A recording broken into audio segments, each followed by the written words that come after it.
ministério do meio da rua. E estava me vendo muito falar sobre Dom Bosco. Ele é um santo moderno, atual, né? 1800 e pouco. E falam-se muito das coisas assim, construiu o Colégio Salesiano, fez isso, fez aquilo. Mas o importante não é as obras, a obra é o ato exterior daquilo que se viveu interior, né? O importante é como é que aconteceu, como é que ele chegou lá, o que foi que aconteceu, como é que Deus agiu com ele, né? Essa é a pergunta.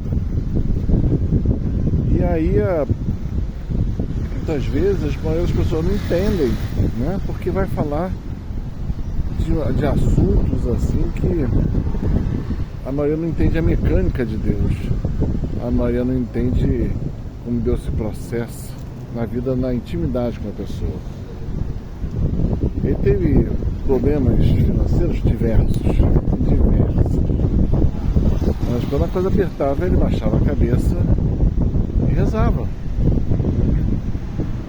E Deus, de uma forma sempre excepcional, providenciava os recursos necessários, né? Às vezes providenciou os recursos necessários por pessoas que foram tocadas, né? Do nada aparecia um envelope, alguém entregando um envelope com dinheiro, ou coisa assim, né? Quando você vê que o coração do homem foi tocado realmente. Tem vezes que acontecia que só aparecia o dinheiro, tem vezes que não tinha comida para dar para os meninos da casa, né? Aí a mãe de Dom Bosco fala assim: o que a gente vai fazer? Dom Bosco fala assim: problema não, mãe, bota o que tem em cima da mesa. E não era muita coisa. A mãe de Dom Bosco obedeceu. E o que aconteceu é que eles comeram, se fartaram de comida, sobrou comida. Multiplicação dos pães, trocando para leigos, né? Então, aquilo tocou tanto aqueles jovens que convenceu a eles todos que estavam na casa que Deus estava por trás de Dom Bosco. E aí isso tudo, além de ter o que comer, ainda convenceu o coração de todos aqueles jovens que tinham que mudar de vida, e foi crescendo o desejo de santidade. Então acontecia várias coisas, eu posso lembrar de várias, tá? Quer ver uma outra? Dom Bosco, uma vez, ele criou uma casa, começou a pegar os meninos de rua e aqueles que eram contraventores, menores de idade, e começou a trazer para casa, né, que ele criou nova. E isso gerou na cidade que ele estava fazendo isso um problema enorme, imagina, né? E aí chamaram Dom Bosco para uma reunião. A casa que ele tinha feito, no terreno que ele tinha feito, é um pouco mais afastado, ele teria que ir ao tal lugar escolhido. Na hora que ele ia fazer isso, Deus fala com ele para ele não ir, que aquilo era uma armadilha para ele ser morto. E ele não vai. Tempos depois, ele encontra com alguns homens e perguntam por que ele não foi a tal reunião. E aí ele disse: eu não fui porque Deus mandou eu não ir, porque senão eu seria morto. Um dos homens fala assim: quem te disse? Deus. Ele fala assim: mas como? Como ele podia saber? Aquele papo foi tão surreal, que eu diria, né? Que o tal homem que tinha encomendado o tal trabalho para acabar com o Dom Bosco, vê que Deus está por trás dele e a vida dele muda. Depois eu acho que ele passa até a ajudar as obras de Dom Bosco. Então tem muitas coisas que são interessantíssimas na vida de Dom Bosco. É um servo de Deus, agindo por Deus, para Deus. E Deus, ele mostra, ele deixa a sua assinatura embaixo de toda a sua obra, todos que foram a obra dele. Eu até recomendo, tem os livros dele, é porque eu li em espanhol, né? Mas eu sei que tinha em português, não, tinha em inglês, espanhol e francês. Como é que é o nome disso? Os livros que sobre o céu, o inferno e o purgatório, né? Eu, para falar a verdade, eu li o inferno, porque eu fiquei curioso, né? Na época eu falei sobre o purgatório e o céu, eu vou deixar para Deus me falar o novo. Novo de Deus. Quando chegar lá, eu vou descobrir. Mas aí eu tive acesso agora ao livro do céu. E achei interessantíssimo, porque eu já tinha lido um pedaço dele sem saber.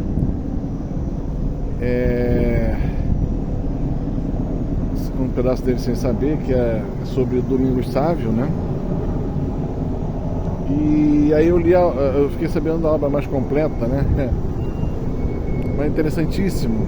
E eu recomendo ver, porque e deixa Deus te tocar, porque tem muita coisa ali que é muito fantástico. A primeira coisa é que ele chega num local e isso é em sonho. Ele vai falar que não sabe se foi sonho, se ele foi visão, o que foi, mas foi em sonho. E ele chega lá, ele vai contando tudo, de onde ele estava até ele chegar no céu, aquele negócio todo. Vou pular só para coisas interessantes assim. Ele encontra quando chegar lá, ele começa a descrever o local, que são coisas muito bonitas, lindas, que ele nunca viu, nem as cores, nem as possibilidades de coisas que ele viu lá, e que vale a pena, né? Para a gente ter uma noção.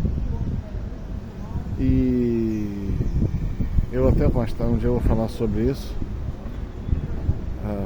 os jardins de Deus. É muito legal. E ele fica maravilhado com aquilo quando ele se encontra com Domingos Sávio. Domingos Sávio foi um jovem que foi atendido por ele, foi da casa dele, mas que já tinha falecido há alguns anos, acho que, sei lá, uns 10 anos, quando ele teve esse sonho, que Deus revelava para ele sobre o céu. E ele conversa com o Domingos Sávio, ele fala, mas que coisa linda isso aqui. Aí Domingos Sávio fala assim, mas isso você sabe que isso aqui não é o céu. Então o que é isso? Isso é uma representação para que você veja o necessário, né? Porque você não pode ver o céu e permanecer vivo. Aí ele fica maravilhado, que aquilo era só uma primícia do céu, um saborzinho do céu, e ele fica maravilhado. E ele vê lá um grupo de jovens tal, que tinham sido da casa dele também, já tinham falecido. E eles veem que eles se vestiam ainda com as roupas, né, da casa dele. E era para ele ver a importância, né, do trabalho dele, como tinha levado aqueles jovens para o céu. Só isso já é uma maravilha. Ele fica muito contente com aquilo e ele se acha, né, o coração se infla, né, um pouco, talvez seja orgulho. E aí Deus fala através de Domingos Sávio uma coisa muito interessante. Se você tivesse tido fé, teriam 100 vezes mais aqui. Para mim foi um choque, né? Falar para Dom Bosco, se ele teve fé, aquilo me chocou profundamente, né? Ou seja, qual é o chamado de Deus para nós e qual é o limite disso? E sem dúvida, uma coisa que eu sei é que a gente põe limite a Deus na ação de Deus maravilhosa, que pode fazer 10 vezes ou 100 vezes muito mais do que a gente. Eu sei que no final do papo, aquilo também impactou bastante Dom Bosco, e Deus pergunta para ele uma coisa assim: